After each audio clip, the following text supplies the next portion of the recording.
नमस्कार मित्रांनो, मी रेडी वगैरे होण्याचा काहीही व्हिडिओ घेतले नाही आहेत. डिरेक्टली आम्ही निघालो आहे. सकाळी येणार होती ही व्हॅन ॲक्च्युली 5-6 वाजता, पण आमच्यामुळे पुन्हा लेट आणि सकाळी 7 ते 8 वाजता एवढं ऊन होतं मुन्नरमध्ये.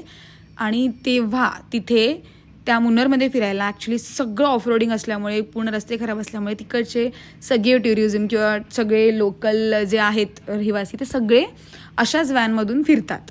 तुम्ही रस्ता बघू शकता. आम्ही थोडाही वेळ असं न पकडता बसलेलो नाही आहोत, पण तेच एन्जॉय करत होतो कारण का साईडला व्ह्यू खूप सुंदर होता.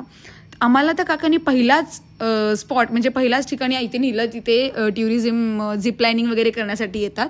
आम्ही सगळ्यांनी पहिल्यांदा झिप लाईनिंग केलं होतं आणि आमचे सगळ्यांचे फोन काढून ठेवल्यामुळे आम्हाला काहीही बाकीचं शूट करता आलेलं नाही आहे. जोपर्यंत आम्ही ते वर जाऊन, खूप वर होतं ते, वर जाऊन चालत जाऊन मग आम्हाला ते पूर्ण करून आल्यानंतर फोन मिळत होता. त्यामुळे ते सगळं झाल्यावर आम्ही नाश्ता वगैरे केला. ते व्हिडिओज फोटोज वगैरे आहेत ते तुम्हाला आमच्या इन्स्टाला बघायला मिळेलच. नाश्ता झाला, तिकडे बाहेर लोक काय काय खरेदी करत होते. आम्ही आमचा बराच वेळ इथे घालवला होता कारण कोणालाच आयडिया नव्हती की ह्या स्पॉटला किती वेळ लागेल. त्या काकांनी फक्त 1 तास दिलेला, पण आम्हाला इथे कमीत कमी 2.5 ते 3 तास लागले होते. इथेच आम्हाला आमचे फोटोज वगैरे सगळे मिळणार होते, पण ते थोड्या वेळाने मिळाले. नेक्स्ट स्पॉट हा ब्रिज होता. हा ब्रिज पावसाळ्यामध्ये खरंच खूप सुंदर असतो. म्हणे धुकं असतं, हा ब्रिज क्लिअर दिसत नाही एवढं धुकं असतं. ह्या एवढ्या भर उन्हामध्ये जास्त काही आम्हाला फोटोज काढायचं सुचलं नाही कारण जास्त काही प्लेस ही हॅपनिंग वाटत नव्हती. हा ब्रिज पावसाळ्यामध्ये खूप सुंदर असतो म्हणून त्यांनी आम्हाला इथे आणलं. तो काही एवढा काही खास वाटला नाही आम्हाला कारण का खूप ऊन होतं, तिकडे पाणी आटलं होतं साईडला वगैरे, काहीच नव्हतं. सो थर्ड स्पॉट होता आमचा हे केरला डॅम. तो केरला डॅम जवळ आलो, तिकडे आम्ही खूप सारे फोटो काढले. आणि हा फोर्थ होता जिथे सुसाईड पॉईंट म्हणून होतं हे फेमस, तिकडे आम्ही गेलो, तिकडे काही व्हिडिओज फोटोज काढले. सगळे असे खूप जमलेले उन्हामुळे, खूप कंटाळलो होतो, भूक लागलेली, तरी पण ऑप्शन नव्हता. ते फिरवतात म्हटलं आम्हाला फिरायचं होतं. एका मोमेंटला असं आलं की नाही आता बस झालं, आम्हाला नाही फिरायचं, आम्हाला प्लीज काहीतरी खायला द्या. इथपर्यंत आम्हाला कंटाळा आला होता. पण थोड्या वेळासाठी एक थंडगार हवा येत असल्याने आम्ही शांत सगळे बसून होतो आणि ती हवा एन्जॉय करत होतो.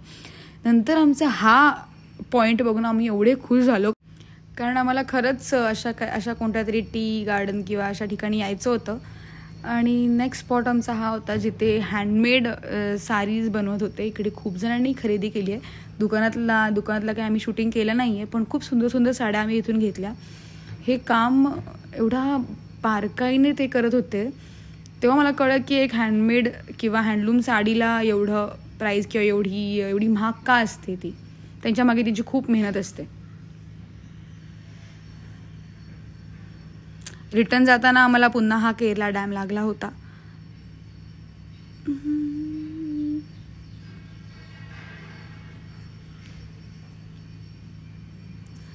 फायनली आम्ही एखादं छान हॉटेल शोधून जेवायला बसलो आहे. तिकडेही काय मागवायचं हा प्रश्न होता कारण एक्झॉस्ट झाल्यामुळे आम्हाला काहीच गरम असं हीट काही खायचं नव्हतं. त्यातल्या त्यात आमचे काही खतरो के खिलाडी होतेच ज्यांनी असं खूप एक्साइटिंग गोष्टी मागवल्या होत्या. एक्झाम्पल बांबू बिर्याणी तुम्हाला दाखवते मी. सगळे आपल्या फोनमध्ये फोटोज वगैरे एडिट करण्यामध्ये लागले होते. आमच्या योगूची बांबू बिर्याणी आली आहे आणि ती मला बघूनच खायला होत नाही आहे. ते असं म्हणून नाही जेवणाला, पण नाही होते मला बघायला. ते तिने एवढ्या गरमीत त्यांनी ती बांबू बिर्याणी खाल्ली आहे. आम्ही मात्र साधं सिम्पल कर्ड राईस किंवा काहीतरी दाल खिचडी, वेज पुलाव असं काहीतरी हलकंच खात होतो. आम्ही इकडचं आमचं जेवण संपवून पुन्हा हॉटेलकडे निघालो. आजच्या पुरतं एवढंच होतं. सॉरी, मी ही व्हर्टिकली क्लिप टाकते कारण माझ्याकडे आता काहीच क्लिप्स उरल्या नाही आहेत आणि कोणाला बॅटरी डेड झाल्यामुळे काहीच आम्ही रेकॉर्ड नाही केलं होतं. आणि हे आमचा असं काही विला होता छोटासा, जो एका फ्रेंड्स ग्रुपसाठी खूप छान होता. सो आज के लिए इतना ही. Bye bye.